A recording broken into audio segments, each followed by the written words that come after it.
Hopefully there will be plenty that's being discussed and worked on today that we can share externally, also for the benefit of the wider ecosystem.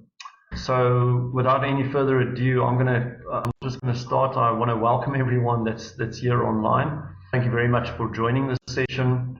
My name is John North, for those of you that I haven't met yet, and I represent the Globally Responsible Leadership Initiative.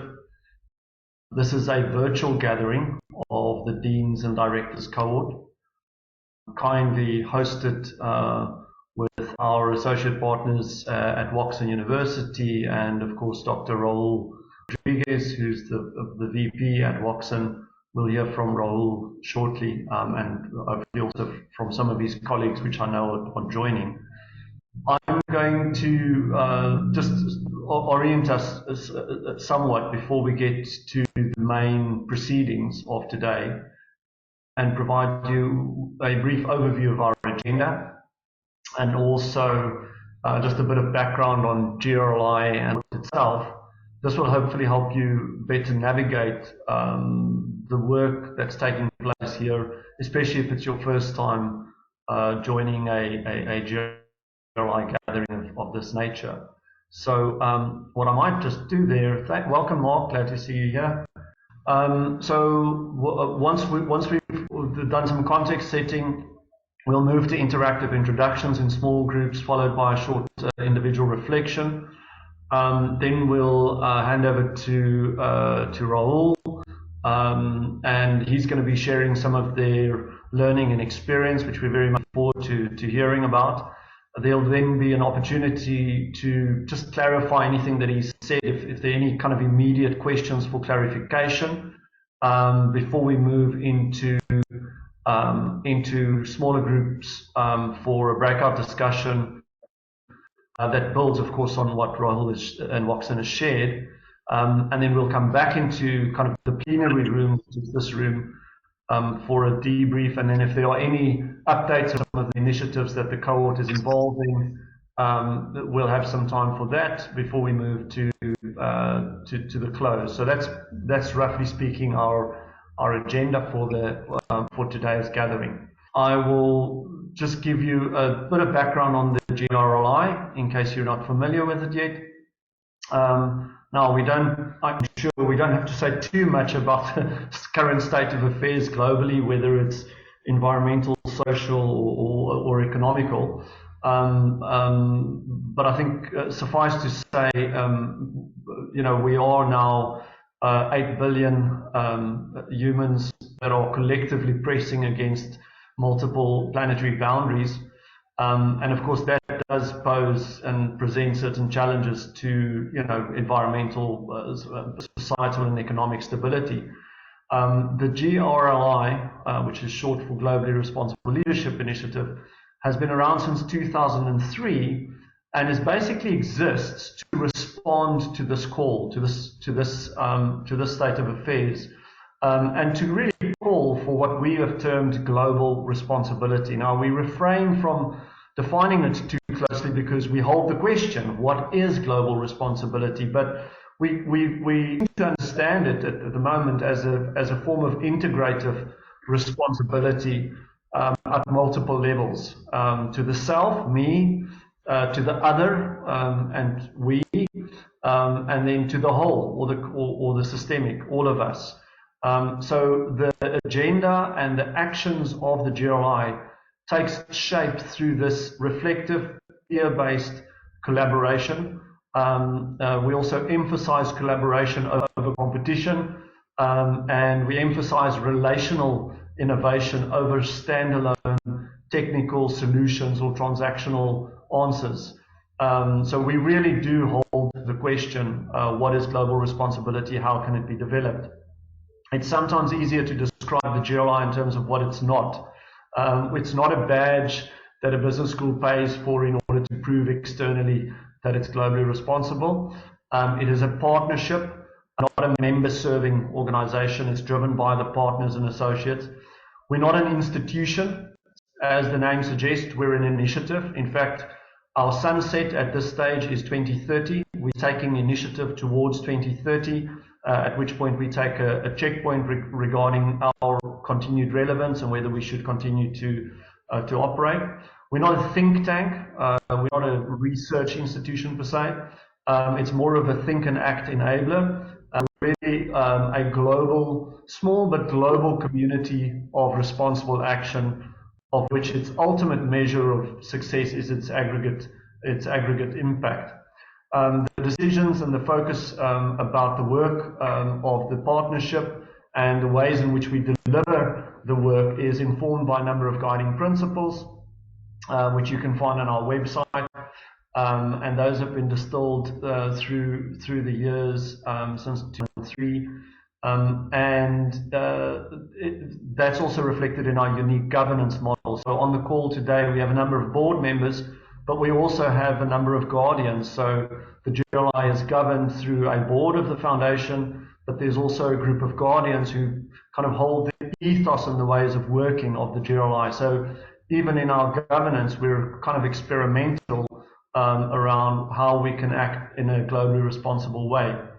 So action-oriented collaborative inquiry, which is the GRLI, seeks to address the development of global responsibility across 3 domains: how we learn and facilitate learning, how we live and make a living, and of course how we lead and for what purpose. So you can think of it as the learning, the living, and the leading aspects of global responsibility. As a result of holding this inquiry, and as the name suggests, we have taken initiative over this. One of the examples is this cohort, which is an example of how the GRLI convenes, incubates, recognizes, and supports initiatives that also extends beyond the borders of the entity itself. Our partners and associates are at the forefront of developing initiatives like this. And some of the examples include helping establish and steer the United Nations Principles for Responsible Management Education since 2006, a later initiative called 50+20, or the 50+20 Agenda in 2012, helped inspire the formation of the Responsible Research for Business and Management Network, RRBM, the Sustainability Literacy Test, or SULI test, had a big influence on the formation of the Positive Impact Rating, and there are many other such examples that I can quote. The cohort itself, just to reassure you of where you are today, is really mostly academic leaders, deans and directors that are engaged in co-developing and understanding and practicing globally responsible management education, sharing their strategies and learning. It's been going since 2017. We've had more than 100 different deans, directors, and learning partners during the time. The cohort is not a fixed cohort, by the way. It's kind of an evolving cohort, and it's very much built on bringing the whole person, the whole institution, in order to affect the whole system. If you're going to have a look at the brochure on the website, you'll see there's quite a unique application and onboarding process, especially for the in-person meetings. Our most recent in-person meeting, of course, hosted by Anvert Management School, and we're very excited to be gearing up for an in-person meeting at Stellenbosch Business School, 13 to 16, I think March next year. So again, just to reassure you, this is a safe space where you can interact with peers and share learning around developing global responsibility. We are on the call. We are speaking with Colorado State University about hosting a virtual event somewhere in the 4th quarter. We'll get back to you shortly on that. We also, as I mentioned, have an offer from Stellenbosch Business School about an in-person meeting, and I think Mark is on the call and Armand is also on the call. I don't know if you want to say anything, Mark, at this stage, or whether we'll catch up later. Okay. I'm not hearing anything from Mark right now. Okay. So enough from me then. What we're going to do before we get stuck into learning with and from Woxsen is just to do a brief check-in And the way we're going to do this is we'll go into groups of roughly 5 for the first round, and that's just a 2-minute introduction per person. Who are you, institution you represent, and what's attracting you to today's conversation and to participating today. We'll come back into this plenary room for the next part, for round 2 of the checking in. So they should be coming back in now. Okay, wonderful. Welcome back. Just as you're entering back into the room, just to encourage you that when you have an opportunity to connect with others, just to keep your video on as well, when possible. I know it's not always possible, but it does help establish a bit of that human connection. So hopefully you've had a chance just to get a sense of who else is in the room. You may know some of the people that you were in the room with just now, or maybe you met some new faces and names, or maybe reconnected with someone that you haven't seen in a while. The second part of our kind of opening connection is more of an individual reflection. We'll do it in here, and I'm going to ask Claire Maxwell just to take that forward. Claire, if you could proceed. Thanks so much. Okay, thanks, John. Yeah, and I would just repeat the request for, if you can put your screens on so we can see you, that would be great. It is in the spirit of the GRLI that we encourage as much interpersonal or personal connection as possible. Also, the GRLI has been at the front of practicing whole person learning, which we interpret as bringing your whole selves, our whole selves to bear, our heads, our hearts, and our hands, but also the spirit, our spirit, if we're truly to have an impact on what we often appear to be intractable issues or intractable stuck systems.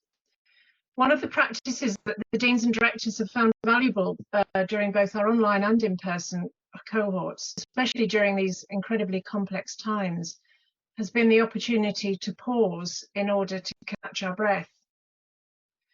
The head, the heart, and the hands and the spirit are constantly in motion, and if we don't give them time to rest, they surely fatigue. The Harvard Business Review stated that, like a muscle, your mind needs reflection to re-energize and grow stronger, and they suggest that research shows that courageous reflection galvanizes willpower.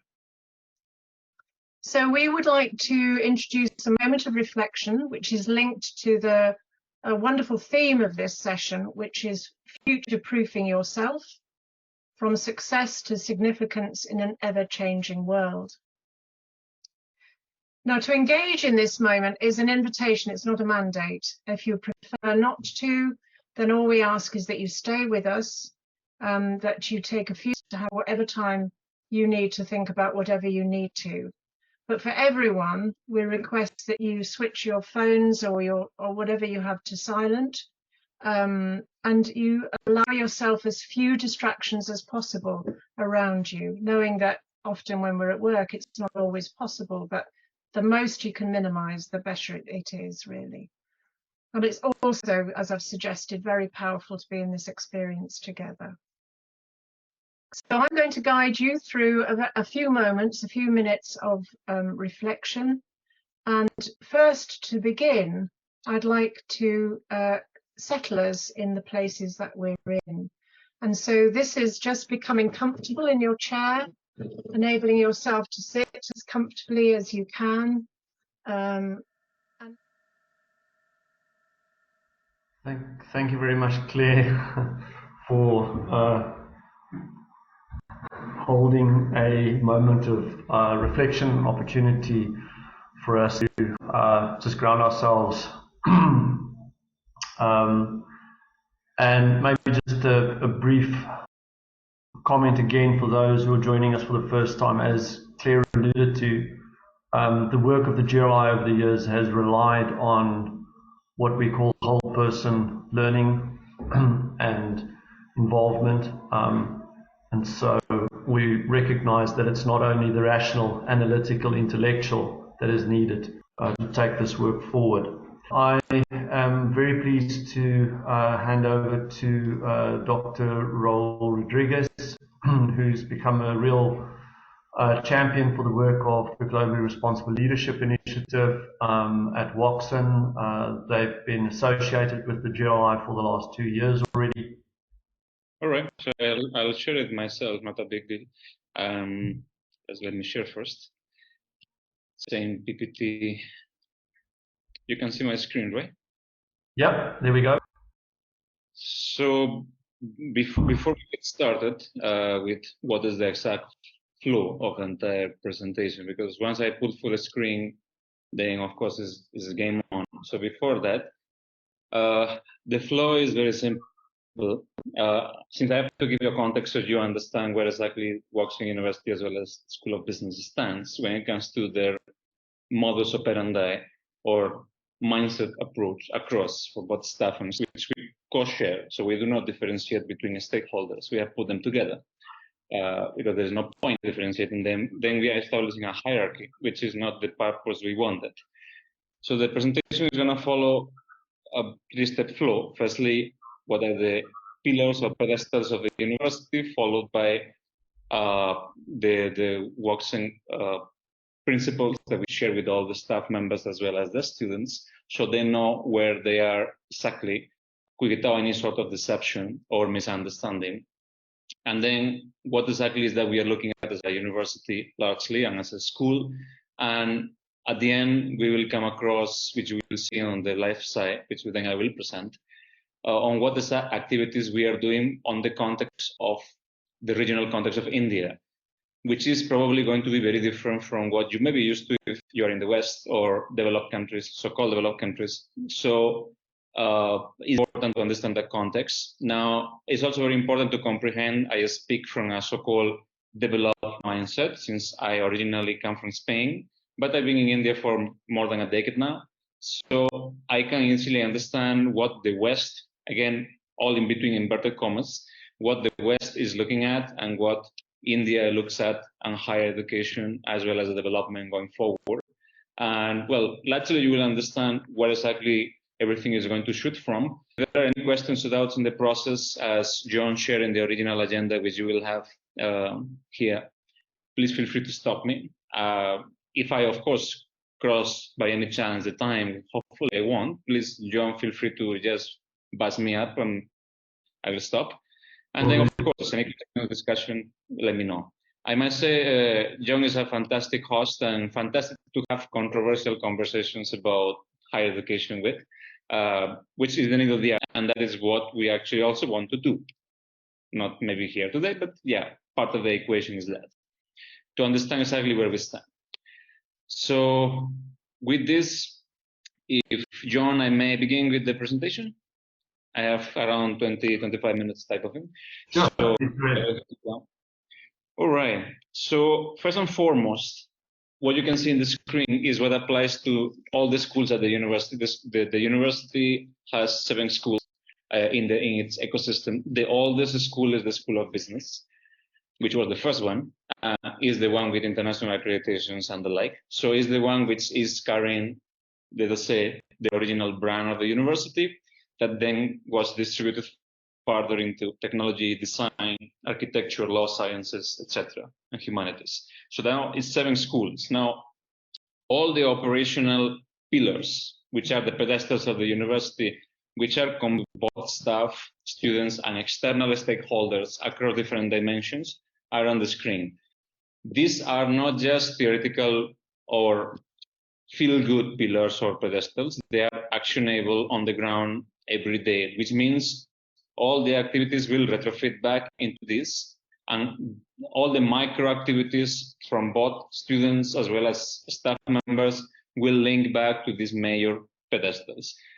Now you can see semi-micro activities below each pedestal. Those are still pretty large in terms of comprehension. Within this, there are again micro activities which are not here because they will not fit in the slide, so I have not put them there. But that will retrofit back, for example, if you take ethics, responsibility, and sustainability, relating it to the need of the hour here, which I will cover later as a context in India. The students have certain credits for GRLI curriculum, particularly School of Business. Then they have projects, which they do in the rural areas. The faculty do publish research or develop research, both in the journal PRJ as well as case studies in the area of ERS. So all of that links back to the students and then links back to the pedestals and so on and so forth. So that is how all the micro activities link back to the larger ecosystem. Now you might ask, why these particular pedestals? Well, it's very simple. If you look at internationalization, India's internationalization is not Europe's, is not US, is not Canada's internationalization. It's very different. The reason is India is not generally an attractive country for international mobility at large, has not been for the last few decades. Now, we did not want to bring the world to India alone. We wanted to bring India to the world. So far, India has done that pretty well, since most of the deans in the US are Indian origin anyway. So they have outsourcing of Indian talent pretty good. Now we want to do that further, not just in mobility, but in culture. We bring that in folklore, we bring that in food, we bring that in dance. We wanted to bring the mindset, not the activities. Activities are easy. I can always send faculties and students, that doesn't matter. But we wanted to do a spirit. We wanted to do the understanding of foreign languages, understanding of what will French food or maybe South African food look like, whether Indians will adjust to it, and vice versa. We right now have few students from HHL in Leipzig here on campus on exchange program, and we are doing the Germany month on campus because they're here. So our students will learn from them and vice versa. So all of that ecosystem is built when the population is in-house. And there are two of our foreign full-time faculty also on the call today from the US. So I'm bringing that ecosystem into the picture for both students and faculty. So this is one example. The same applies to the other areas, and there are micro activities which will take long time to discuss, so I'll not touch upon that in detail, but this to give you a largely a mindset on how the university runs and how it runs at a fast pace. We like to operate mostly like a rocket, and if people do catch the rocket, fantastic, and if they do not, then too bad. This is part of the job here, and how the university operates. We do not slow down for others. Others have to catch up to speed. So, well, that is how we like to operate, whether others may like it or not, at large. And this will link back to what you can see here, which I hope you can read because it's a screenshot from the PDF. These are the Woxsen principles that we share with the students and faculty. Students have it in the student handbook, and faculty and staff have it in the staff and faculty handbook, respectively. So these are some of them. There is one that always creates sort of, let us say, controversy, which is the last one, the number 10, because it's pretty aggressive in the approach. It's pretty straightforward. And the reason is we are not in the business of giving medals to everybody, saying that you have done great, and suddenly 35 people have done fantastic by doing the same thing. We want to really understand what achievement really looks like. And if people are not there yet, it's fine. But what is the course of action to improve? So if you are not at your peak, it's not a problem, but you have to first self-acknowledge that, and then understand that in this ecosystem, we need you to be at your peak. We want to help you, but first self-acknowledging will be required. That's why that process of comprehension of where you are now is critical. And this applies to everything, or the research side, the teaching side, the administrative side, as well as the activities for the students. They need to comprehend that the market and the world out there is tough, and it's not going to be a cakewalk in any form.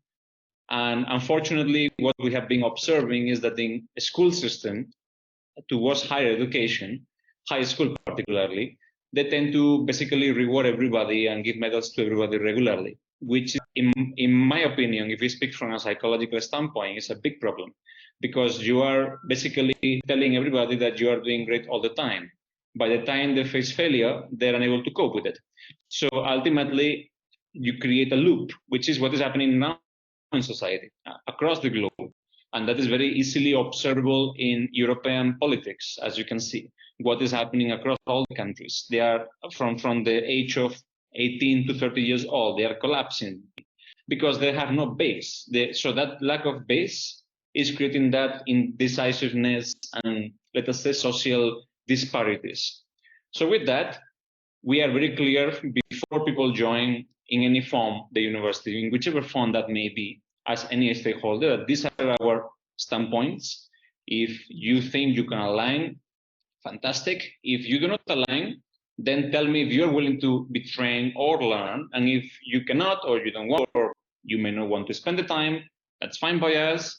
It was nice to meet you, and we part ways. So it's very simple and very straightforward. Again, as I said, we keep everything very transparent. And that is one of the reasons why we ensure certain quality processes at the activity level and the output level, and things do happen because, well, we are pretty clear and we train people constantly and we go on the same narrative all the time. So that is basically lastly the ecosystem on which we work. Now, this hashtag, Future You, which John, I forgot to add earlier in the PPT, I added when you were talking because I missed it. Now, you can see some of my colleagues are here on the call. We have Rajat Gera from R&D, we have Josh, we have Kiran, Alison, etc. So you can see in the background, there's a purple background on the video. Now, that is the backend of we have officially. You can see there are various hashtags they have, like Global Impact, New Age Learning, Future You, etc. Now, Future You for us is very important because, again, as I said, linking back to what we did prior, what I explained prior, we do not train people for who they are today. We train them for tomorrow. And we aim to develop their tomorrow, not praise their today alone. So consequently, across the campus, you will see whenever John gives us the opportunity to organize GRLI, by the way, you will then come to campus, and then you will see that around the campus there are banners where it has Future You hashtag everywhere. So this is constant information popping in the students and staff's mind on the same narrative all the time, because that is what we really want to do with them. Some may not do it. We cannot force them, but we can only guide them in the process. Does not mean they will succeed all the time, but we will guide them. If they want to join the boat, and this you will see everywhere, in the brochures, in marketing, in social media, everywhere will be there. We are not getting tattoos yet, but we will in due course of time. But at the moment, that's not in the plans. But yeah, this is our main standpoint hashtag for moving forward and what we actually do as an ecosystem. This I'm not going to touch much upon. It's just for you to have a sense on what we focus on. We operate on five-year plans across the schools and the university, because of course this retrofits back into the schools anyway. So this is the one that was designed in 2020, which will end soon in a year and a half's time. Most of it having already crossed anyway, but well, we update it and then we move to the next one, which is the 2030 vision. Again, with the same, involving different parameters and different aspects. All of this is available on the website, so I'm not really going to touch upon it, but it's just to give you a sense of it, on how, and this is available to everybody, by the way, so everybody knows this, that we are hiding it from students. They also know what is the objectives and what we do. Now, if we put the skin on the game now, there are various areas, 4 key areas, which I would like to touch upon within the time I have. Now, these areas all are interconnected, and some may be common to what each of you may be doing in your institutions, some may be different, some maybe you have seen or not. Anyway, these activities make sense to us, so hence they're important to us, and they're important to our ecosystem and to our context of where we are located and what we want to do. Remember, Woxsen University is in Hyderabad, south of India. It's a metropolitan city. As of now, is among the top 4, 5, probably 4 largest in the country, where you have Mumbai, New Delhi, Bangalore. It's a tech hub, which means all the technological companies, Microsoft, Bloomberg, FinServ, FinTech, you name it, they're here, all the headquarters. Now, having such a strong corporate connect in the city, what exactly we are aiming to do with that you will see in the next slides. First and foremost, for us, social impact is critical. Now, by social impact, what do I mean? India is a country which has near 20% of the population rural, which means only 30% actually has the money. The actual global money that you see, the 70% is the economy that runs the country, because it's the rural areas, and those are the farmers, those are the small industrialists, those are the small banking and finance, etc., etc. Now, this is actually the core. And this is where you see in the news that surpass China in population and all of that, that comes from rural areas primarily, because there is a lack of control on the population growth. Consequently, we have to train our students that not everything is going to be pink and roses in the world, and not everything is going to be urban, and not everything is going to be NYC or Paris or Madrid and Berlin. It's going to be the hardcore reality of where you live. Now, the university is around an hour from the center of, hour and a half from the center of Hyderabad, 100 kilometers. It's a 200-acre campus in which we are surrounded on the Mumbai-Hyderabad highway. We have rural areas.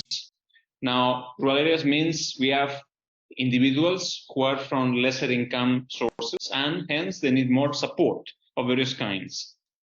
In this case, besides activities, in the curriculum, we have 20% of the courses which are linked to this social impact with credits, which means they are linked to assessments, which means they are linked to actually the students going in the rural areas and doing a physical assessment physically themselves in person. So they experience it. One of them, which has been done by the School of Arts and Design, has been to go to the rural area and do ethnographic research, which means going there, spend 1 week, or it was almost 2 weeks, and live there with their villagers, with the rural area, as one of their family members, and experience like, live with them, eat with them, speak with them, work with them, and be like them. So hence, they came back with a completely different mindset of what life really looks like, because believe me, it's a complete shocker. It's not like in any other countries. Here is a complete shocker at times. So consequently, they come with that shock where they leave their BMW and their iPhone behind, and they go to the reality of the country in many forms. Not saying that is the only reality, it's one of them, but it's a very important one. So consequently, we consider it. Secondly, we develop their entrepreneurial interventions, particularly in the women's side. Now, women have always been left aside slightly, so consequently, we have taken them up and developed their entrepreneurial spirit through farming, jewelry, certain production of textile, etc. And we nurture what are their skills and then develop it further. This was linked to the Woxsen Elevate program, which in 2021 with Monmouth University in New Jersey, and we did it jointly, where their students taught the rural area children, like you can see in the picture in the screen and the one below. And then they also donated some $1,500 for their equipment, their pencils, their notebooks, etc. This year, we are doing something much more, which is not yet public, but since we are here in a forum of confidence, we'll disclose it anyway. We are doing a project with University Externado in Colombia, in Bogota, where I've recently gone and discussed it at length with the Embassy of India also. So the project, as you know, Colombia also has its problems because of, well, former residual drug cartel issues. So now, certain communities which have been left aside, we are doing a joint project in which their best skills at the ground level, which tends to be in textile, and our best skills in the rural areas, which tends to be farming, they are going to come to India. I'm talking about the rural, they are going to come to India. Our rural, we are going to make sure that at least 5 to 6 of them go to Colombia, and they understand at the rural level what each other's problems also are. And this is now being facilitated by the Embassy of India and the Embassy of Colombia in respective countries. So consequently, passports, visas, all of that has now become very easy. And this is a major project, which is really going to carry substantial funds from both the varsities and carry it along pretty well. And this has not been done. It never even occurred to me until this was popped to me as an idea that why don't we do this? Because it looks pretty crazy if you think about it. But we thought, why not? I mean, let's do crazy. Anyways, we are into the business, so let's do it. So we did. we are now in the almost execution stage, which is not listed here. And if I want to mention one more thing before I move to the next slide, will be we have set an office in the rural area where we provide counsel as well as not just entrepreneurial, but also business-related counsel to the locals on how to do what and how to move forward with the government permissions, taxation, etc., etc. For financial literacy is also there. All of this is also done by the students, by the way, which some of them you can see in the screen. And this is almost every month.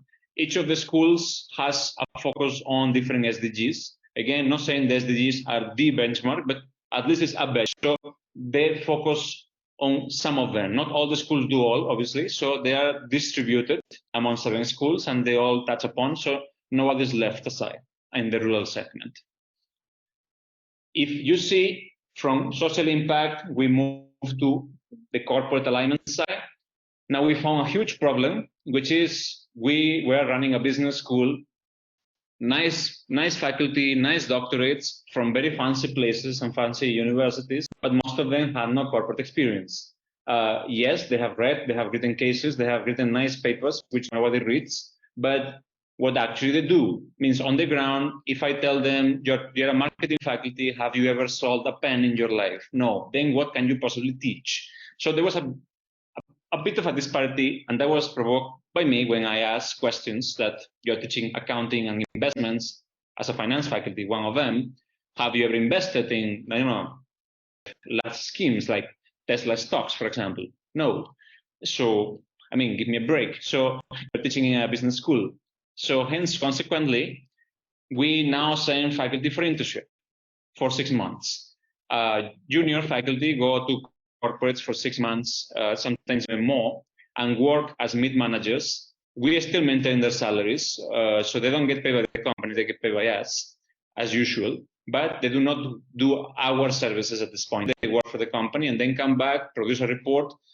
Some of them have produced case studies also, and those case studies have supported and been published recently. And some of them are now working on it as a sort of pedagogical innovation to bring it to the class. Plus, of course, they have broad contacts, which helps them bring corporates into the classroom.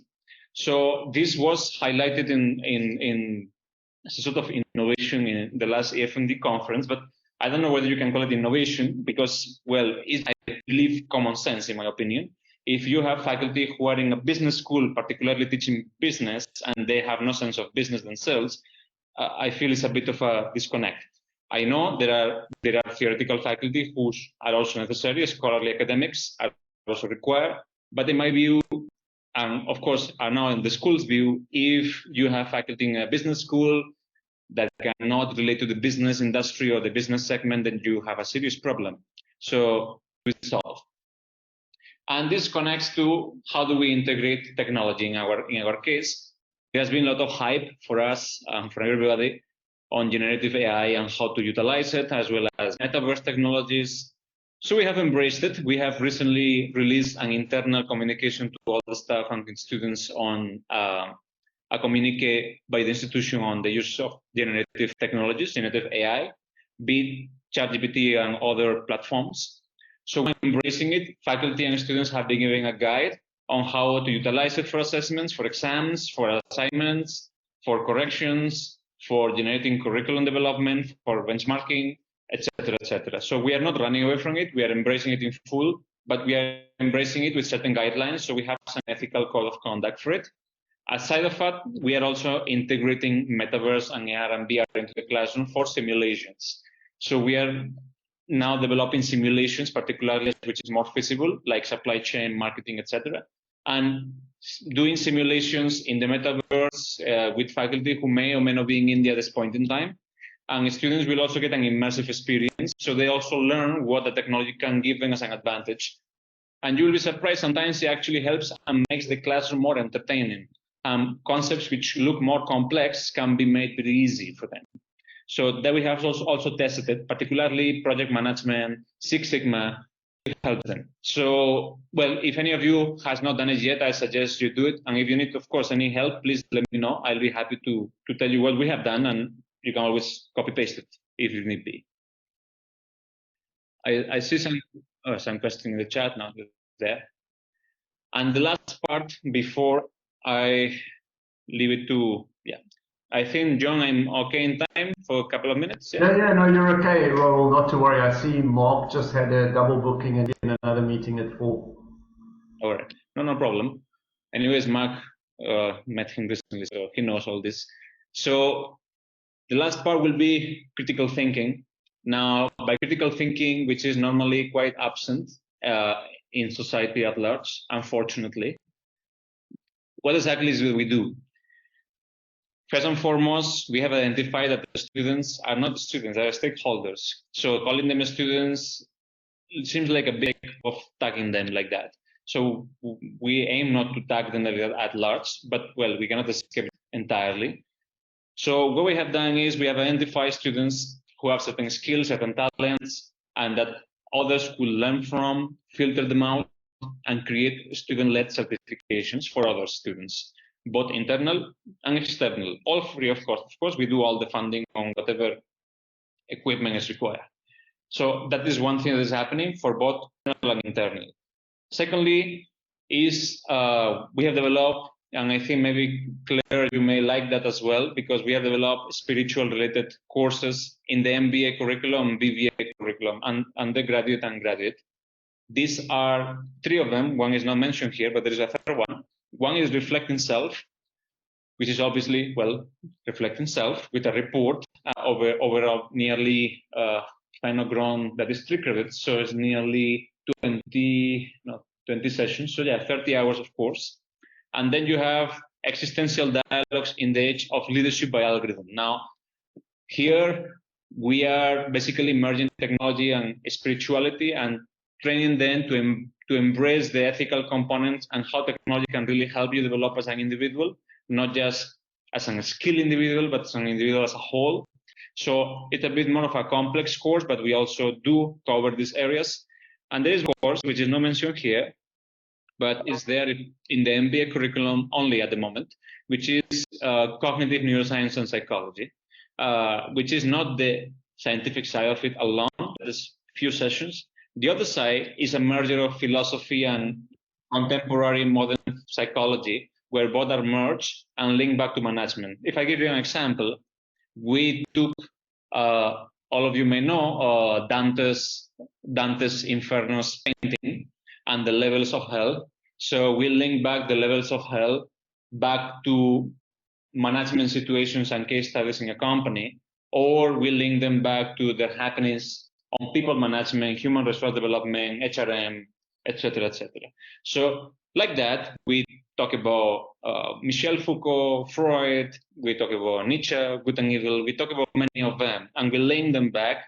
Theoretical side is given, and how do you link it back to situations now? Because history tends to repeat itself. So unless we teach them to learn that, then we are just going round and round on the same. So consequently, these are some of the courses, and many of them have then written back after they went into their companies, they joined JP Morgan, McKinsey, consultancy, etc. They have written back after a year that, to me in particular, I can speak, I don't know about other faculty, but they have written to me, because I taught that course last year, that this me, I was able to handle certain situations of pressure, and I was able to stop, read the room, and understand what is happening, why people are getting agitated or shouting or getting angry in XYZ situations. So things that we normally disregard, they really valued it, which was to my surprise, because these courses are pretty hardcore if you look at it. I mean, you have to think, and thinking stuff. So hence, MBAs tend to escape from it, but they wanted to embrace it more. So we have now expanded across the board, and we make it very automated into the system, basically. And these are long courses, these are 30 hours each. So that means they are doing at least 90 to 120 hours of self-critical thinking in the entire degree, which is huge if you look at the number of credits. So it is a very strong component in our management degrees now to be a critical thinker. Not just, basically, we are not just training them for skill, we are training them for actual life, which is, in my personal view, more important, because skills you can learn, that is not a big deal, but learning to be a human, a good civilized citizen, not so easy nowadays, especially is pretty short in the market. So consequently, this is very important for us. And I think with this, John, you want to continue from this, or should I do the questions myself? So Raul, I think maybe before we get into into the smaller group discussions, let's maybe just take a pause here for a moment and hear, based on what you've already presented, which I think is very rich, and thank you so much for that. Let's just maybe hear whether there's any immediate kind of questions for clarification. We can maybe just switch off the screen for a moment and just look around the room. So if you wouldn't mind, just stop sharing there for a moment. Let me just go back into gallery view. If there are any kind of immediate questions or points for clarification that anyone would like to check out with Raul, because we have some suggested questions for taking the conversation forward, but it'd be good maybe at this point just to hear from those in the room.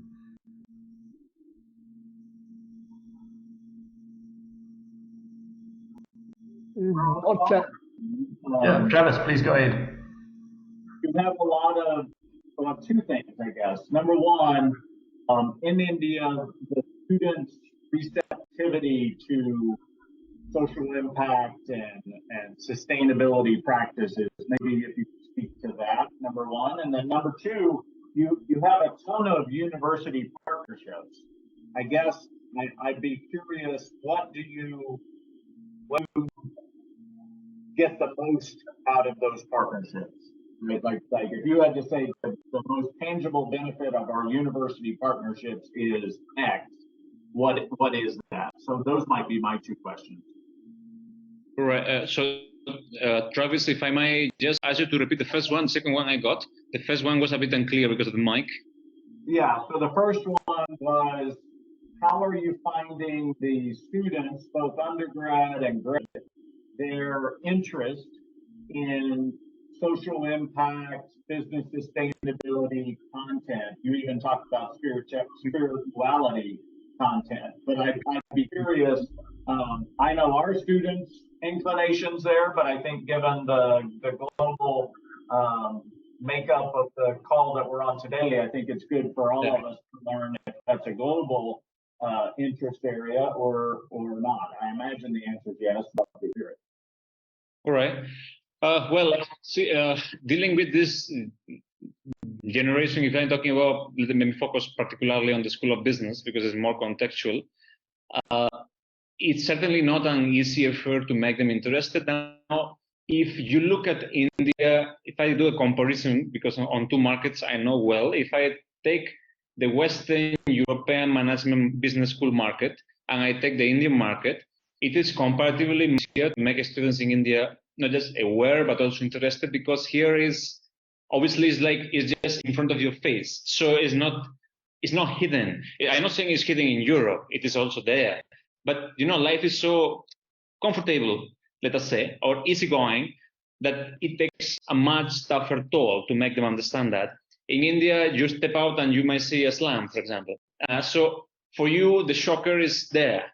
Consequently, it's not difficult to make them interested as such, but to remain in the line and not just do an assignment or do a project because we request them to or tell them to actually embrace it.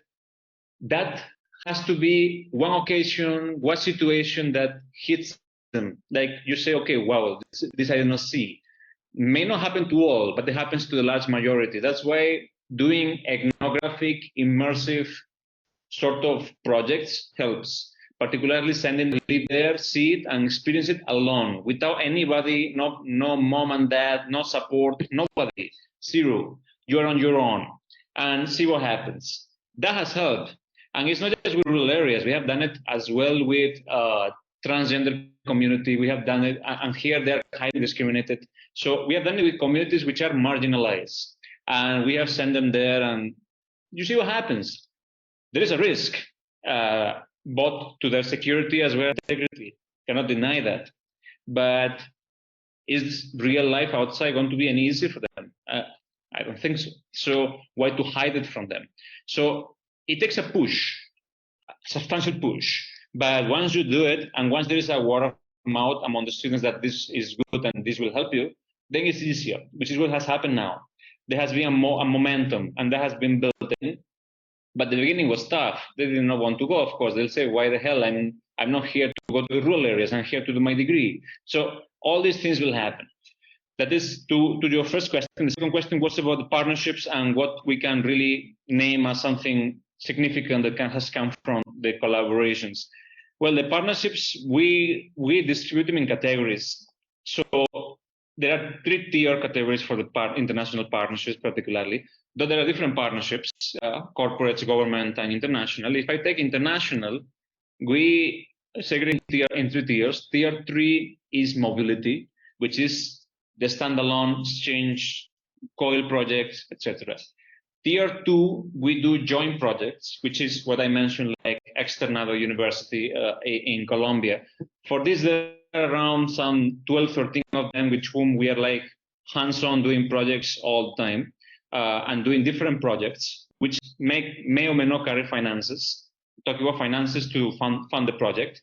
Tier 1 is where we are talking about something very significant. So here we have set, let us say, sort of off-country offices of theirs in our campus, and they can use our facilities free of cost, and we do joint research collaborations.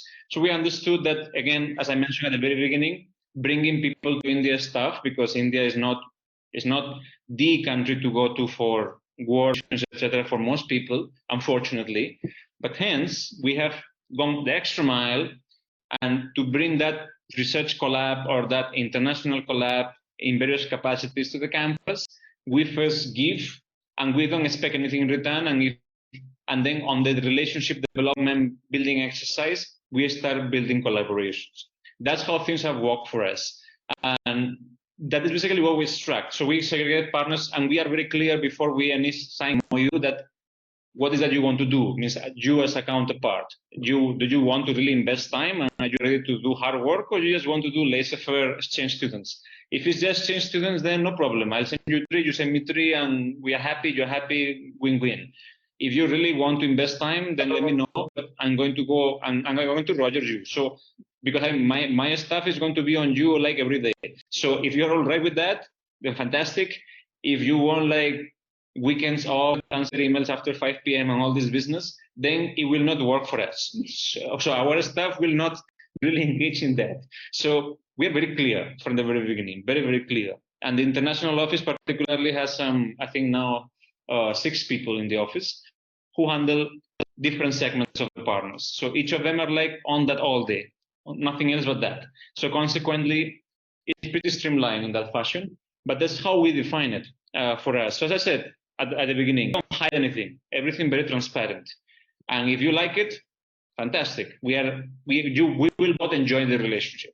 If not, then, you will not take me for dinner, I will not take you for dinner, then it will become a problem. I hope I answered your questions largely. That was great. Thanks, Travis. I see there's a question from Peter. Thank you, and thank you, Raul, for very exciting. And as you touched on the last principle, number 10, on if you want to be at the forefront, come here. Otherwise, find another place. Yeah. I thought you're doing so many things in terms of diversity and inclusion, and then this seems to be separating people. So how do you ensure to have a diverse and inclusive mindset if you also have that principle working at the same time? I wonder. Okay. This is only one question, or should I not any other? That's the question. No, I was thinking to save it for later, but now you touched on the principle yourself, so I thought I would bring it up now. No problem. Okay, so we see DEI a bit differently. We don't see that this is a sort of restaurant where everybody can just walk in and eat and enjoy.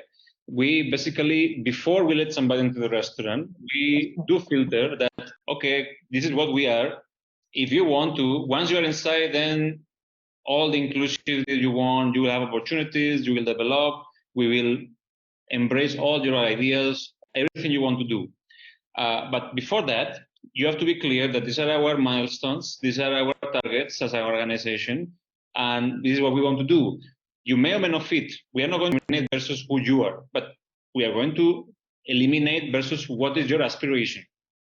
We cannot be inclusive in aspirations also. Then nothing will move internally.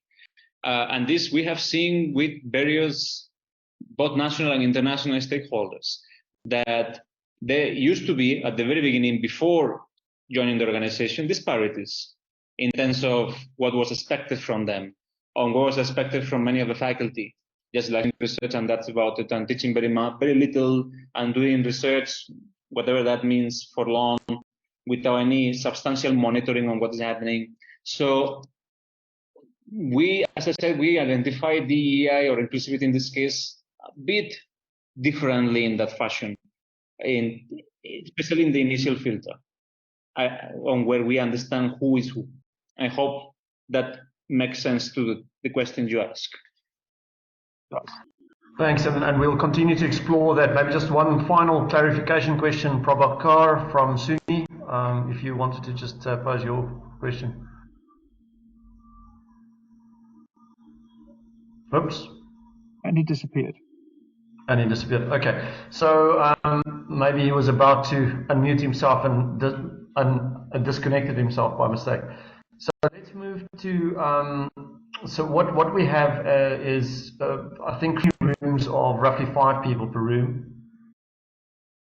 And what we want to suggest for discussion, and again, these are just suggestions, is to look at at either the what or the so what, or then both, depending on where your energy takes you.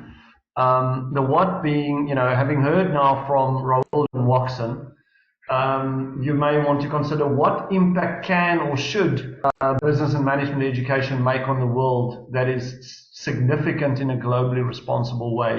If you want to move forward to the so what, then you might want to say or look into what would it take of me, which is the individual, we, the institutional, and all of us, the ecosystem in which we operate, to make globally responsible and significant impact through business and management education.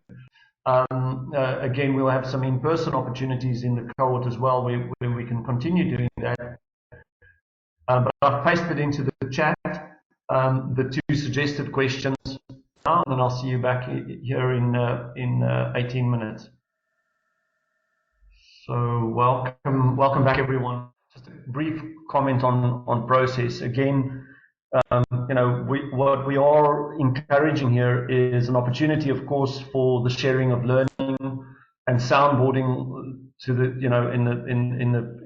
in the way that Raul and his colleagues from Woxsen are contributing today. But of course, we're also asking ourselves, okay, so what? And then ultimately, what do we do now? Now what? So this is the next 10 minutes or so is an opportunity to hear back from any ideas or questions that has emerged or insights that has emerged from your discussion in the smaller group. If you want, if nobody else wants to pop, we had a very good discussion, and we had 4 topics that we discussed, and the last one was a bit open-ended, and so I feel that I could see from Raul's facial expression that he might not have been entirely satisfied with my summary of that, so maybe we can pick it up there. But the first thing we discussed was what can we locally for business education from Woxsen, and what would be one takeaway, and I thought that was a very good discussion, a very good answer, was the spirituality of Hinduism and Buddhism would be things that would change our minds and the way we would handle conflict and collaboration. I thought that was a good comment or good discussion. We had a lengthy discussion of the faculty internships and how faculty and to what extent it would be exposed to real world events or real world businesses. We had a discussion on the fact that societal impact must be context dependent. So we need to work with our local ecosystems. We cannot there will be global solutions to all of this. And then where we left it, the cliffhanger, where I'm not sure I paid justice to the discussion, was we had a discussion of whether we observe sort of cynical greenwashing out there, or whether, and I think the latter, that we more and more see that companies, businesses also do this for their own sake or for the sake of their customers, which may be more or less the same. But I'm not sure I paid justice to that last point. So maybe that's some other group member would take over there. But this was more or less in the spirit of so what, I think. What could we actually do? Thanks, Peter. If anyone else is keen to add to that, please feel free. I was in group 2 and looking at my notes for themes. The ones and others in our group can chime in if I miss something. We had a discussion about the challenge of balancing what's in a curriculum and what isn't. And so, if you want to have business sustainability content in, can it be implemented within the curriculum that already exists, or does some curriculum have to come out? And then there's that, negotiation of what goes out. So that was something I think we all, in our group, we all struggled with at our various institutions. I think there was a really good conversation about, and it tied into Raul's comments about immersive education and getting students out into the field and practice and working with companies on challenges, ideally. We talked about that's helpful for students' learning styles, etc. The last one I wrote down, which I think GRLI and things like this play a role in that, is cross-university collaborations, and how can universities work together to solve some of these problems or challenges within a particular area. And so grounding it in a context, to Peter's point, but leveraging expertise from outside a university may be necessary. So those were 3 of the themes that emerged from our group. Very good, thanks, Travis. I know that there was a 3rd group. I don't know if anyone there would be willing to venture some summary or some feedback.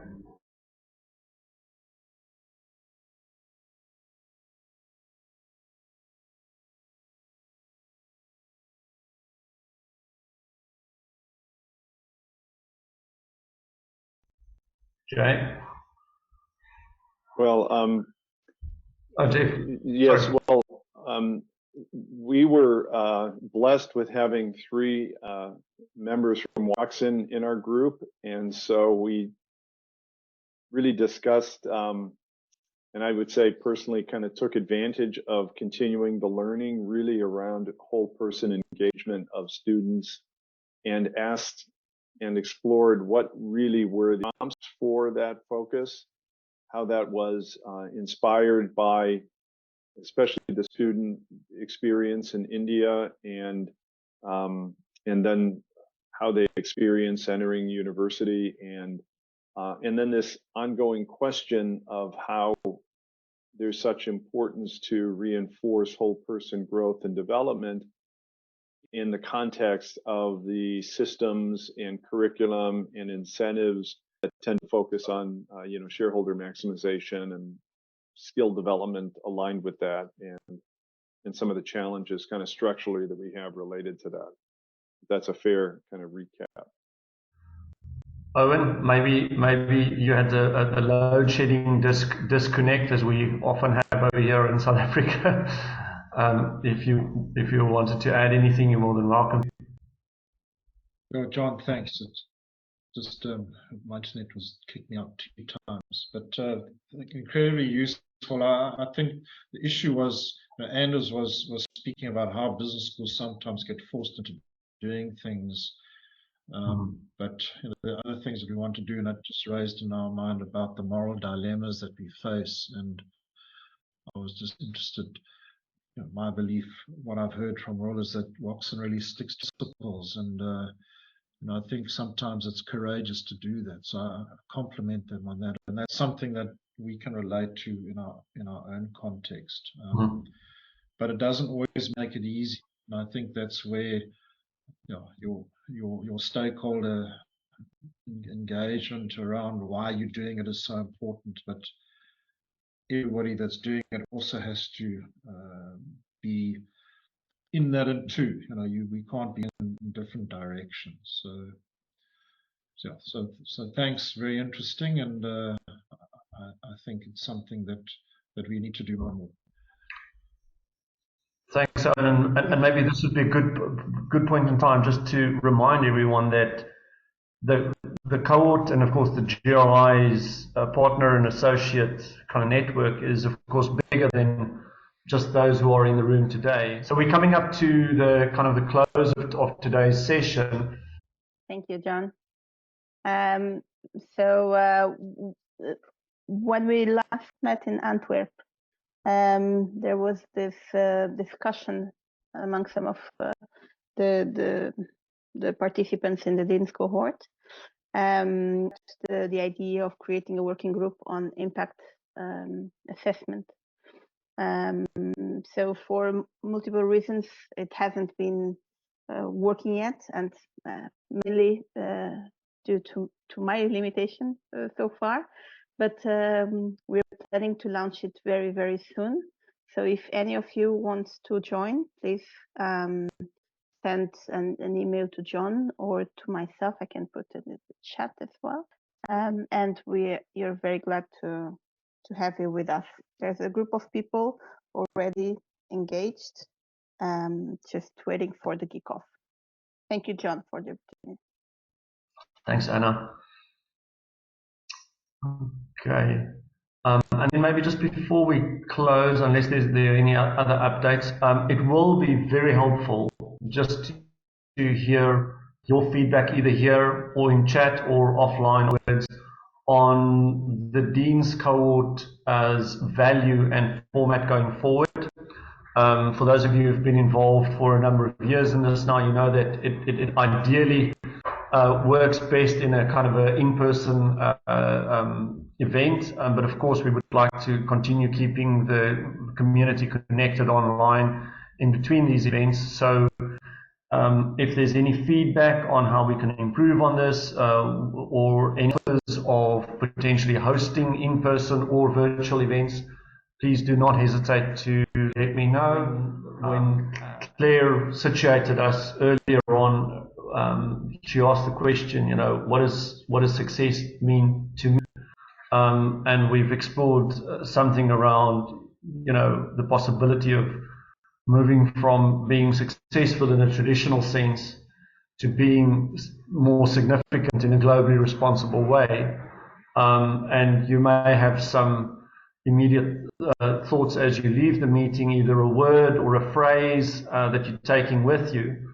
So the invite is just as we log off to type in the box, or maybe just to speak out loud what it is that you are taking with you in terms of now what. In other words, what happens next. So just from my side, I don't want to have the last word, but I'll say thank you very much for everyone that's joined. And please feel free to leave your comments in the chat or as you leave the meeting.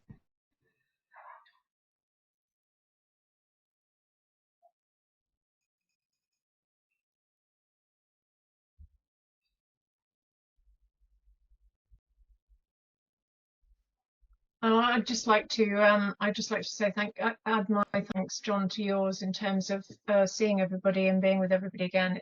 It's great, and I think for me, I'm taking what must have been a small group conversation about the spirituality and the connections with Hinduism and Buddhism. I'm very interested in that, but I also thought that, Raul, thank you so much. It was a very usefully provocative presentation, and I really, really valued that. Thank you. Thanks for your generosity, Raul and colleagues. Thank you very much for your time.